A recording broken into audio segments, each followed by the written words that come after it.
feet pounding the pavement, hands busy at work. This is Nairobi City, vibrant during the day as millions pour in to earn a living. The city holds a secret only unmasked in the dead of the night, when most residents retire to its suburbs, slum, villages or nearby towns. Many of its residents don't have a place they can call home. The poorest of the poor live and sleep in alleyways or on the streets. A lucky few with a little money make other arrangements. We set out on a fact-finding mission to establish where the homeless hide out by night. On the outskirts of the city, we are told that abandoned and dilapidated houses like these offer a safe haven for only 30 shillings a night. As we enter one of these buildings, popularly known as Kwamololo, we find a queue forming with a handful of people waiting to pay their lodge fee. Joshua Mwaupele, in his late 70s, is the landlord here. He says that many have been seeking refuge at this hideout for the last 30 years, so long that other regulars fondly refer to the elderly man as Baba ya wasiojiweza, or father of the disadvantaged. He says he had initially rented out this place for artwork, but realized so many people had nowhere to sleep, immediately changing his intentions. Watu wa Kenya wote hakuna mmoja hata kila mmoja anaingia. Yule ambaye iko na shida anaingia. Watu wa Kenya, Tanzania, Uganda. Kwa hivyo ni wale watu ambao wana chochote wanalala. The accommodations are far from comfortable. People who barely know each other are put into one common room to spend the night. I took to the women's room where I'm met with hopelessness.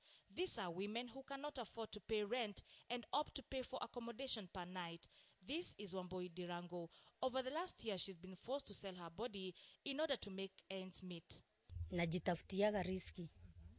Na sina pesa, sina makao isipokuwa ni hapa. Na hata hivyo hata dakika hii sina kitu, hata sina tandururu. Na sijalipa. Sasa nilikuwa mimi niende nijitafutie riski yangu ili nipate mapato ya chakula na ya nyumba. Na isitoshe mimi ni mgonjwa. Niko na TB. Na sasa hiyo TB bado natibiwa. Sasa natembea tu kishida. Juu sina nyuma wala mbele. Her story is similar to the women she shares this room with, women who she has learned to live with. She has put up in this place for close to 1 year now, and she says that she doesn't see herself moving out of here because with 30 shillings in her pocket, she's always assured of a safe place she can rest her head. Rose Mwikali, a domestic worker by day, chooses to sleep here as a way to save money and take her children to school. Every fortnight, she travels back home in Ukambani to see her children. Vile sina uwezo ya kukomboa nyumba. Ndio shida iko bado nasomesha.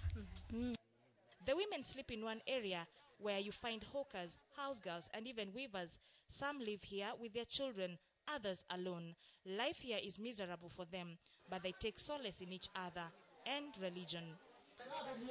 On the other side is where the men put up, the room dirty and unkept. However, it is home for them, making do with whatever they can as beddings. When morning comes, the hustle and bustle begins once more. More than 200 people sleep in here, share one bathroom and one toilet, and the stench is too much.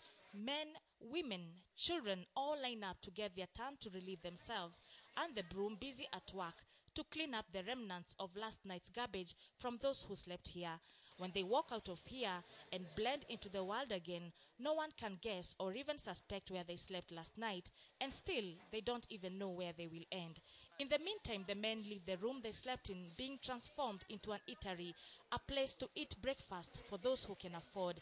It's a life that speaks volume of the have-nots in this society who know so well that the word bedroom means nothing. Anne Ngugi, KTN Prime.